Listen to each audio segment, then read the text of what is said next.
अवधूत चिंतन श्री गुरुदेव दत्त श्री स्वामी समर्थ. माझ्या चॅनलमध्ये तुमचं सगळ्यांचं मनापासून खूप खूप स्वागत, आभार. चला तर मग आज आपला विषय आहे, आता दत्त जयंती सप्ताह पार पडलेला आहे. दत्त जयंतीची आपण अशी दत्त जयंती खूप मनाने आनंदाने साजरी केली आणि त्या दत्त जयंतीच्या सप्त्यामुळे त्या दत्त जयंतीच्या यागामुळे आणि प्रहारमुळे जे अखंड नाम जप सप्ताह होतं त्याच्यामधून आपण खूप अशी पॉझिटिव्ह एनर्जी आपण घेतलेली आहे.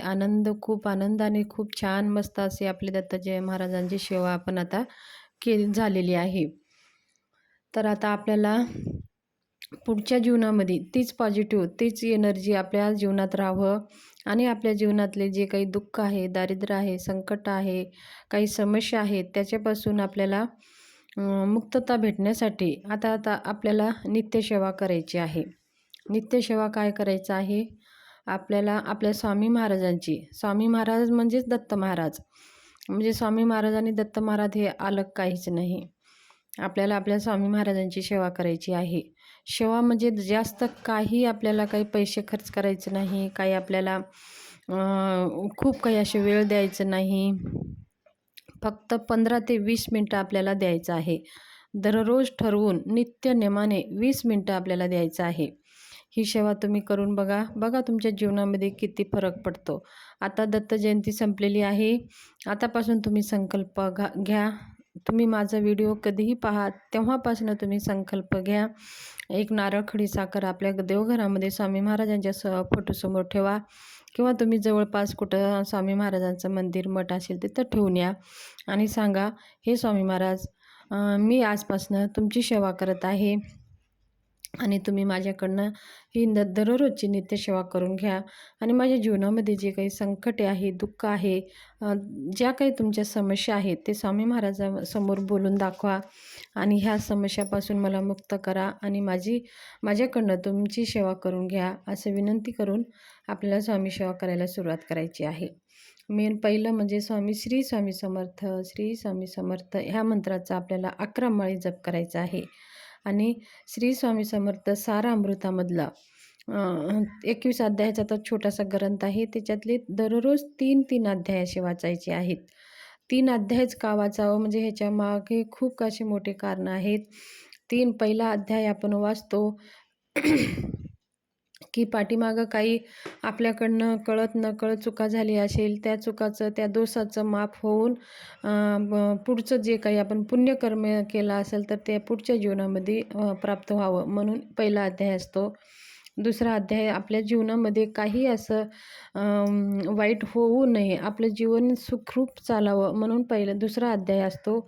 आणि तिसरा अध्याय पुढच्या जीवनामध्ये जे भविष्य काळामध्ये काही आपल्याला आपल्याकडनं चुका होऊ नये, काही संकटे येत असेल तर ते संकटापासून आपल्याला संरक्षण व्हावं आणि आपल्याकडनं सत्कर्म करावं आणि योग्य आपलं मार्गावर चालावं, सद्बुद्धी भगवान श्री स्वामी समर्थ गुरु महाराज आपल्याला द्यावं म्हणून हा तिसरा अध्याय वाचायचा असतो. तर ह्या 3 अध्यायाचे असे नियम असतात म्हणून ह्या 3 अध्याय आपण दररोज वाचायचा आहे. म्हणजे भूतकाळ, वर्तमान काळ आणि भविष्यकाळ ह्यामध्ये आपल्याला कोणतेही संकटे येऊ नये, आपल्याकडनं काही गलत कार्य होऊ नये. आपलं जीवन मध्ये जे काही संकटे येणार आहेत त्या संकटेपासून आपल्याला मुक्तता भेटावं आणि त्या संकटाचं निवारण हे स्वामी महाराज करत असतात. म्हणजे जे काही आपल्याकडनं झालं असेल त्याचं पण दोष नाहीसे करतात आणि वर्तमानामध्ये आपल्याकडनं कोणतेच असे गलत कार्य, कोणतेच संकटापासून आपल्याला संरक्षण करतात आणि पुढच्या जीवनामध्ये जे काही आपल्याला संकटे येणार आहेत त्या संकटापासून आपल्याला संरक्षण होतं. म्हणजे संकटे येत नाही असं नाही, पण येतं, पण त्या संकटाचा त्रास आपल्याला होणार नाही. येतं पण थोडक्यामध्ये ते टळून जातं.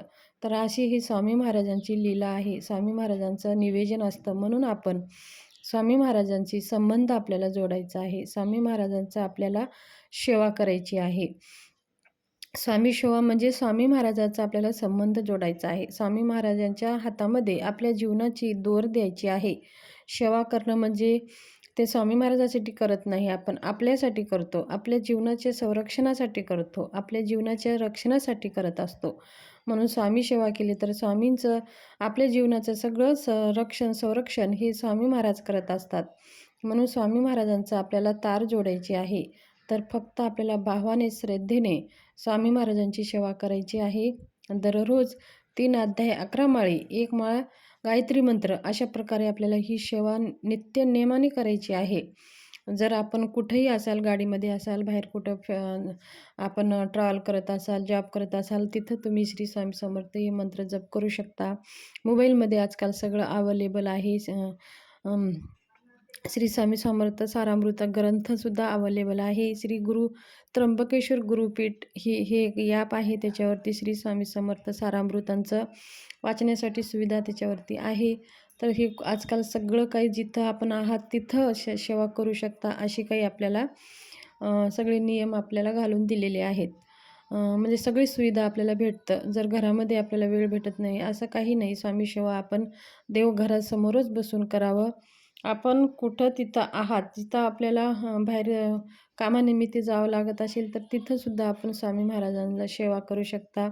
फक्त आपल्या मनामध्ये भाव हवा आहे, श्रद्धा हवी आहे आणि स्वामी महाराजांचं आपल्याला संबंध जोडायचा आहे आणि समर्पण भाव आणि स्वामी सेवा करून आपलं सगळं काही संकट हे स्वामी महाराजावर सोपवायचं आहे. मग आपले कर्तव्य, आपले कर्म करत राहायचं आहे. तर ही नित्यसेवा आपण आवर्जून करा. जर तुमच्या जीवनामध्ये कोणतेही संकट ह्या सेवामुळे नष्ट होतात. संकल्प करून जर सेवा तुम्ही केला बघा तर तुमचे सगळे प्रश्न सुटतात. संकल्प म्हणजे आपल्याला श्री स्वामी समर्थ सारामृतांचे 21 पाठ किंवा 11 पाठ करायचे आहेत.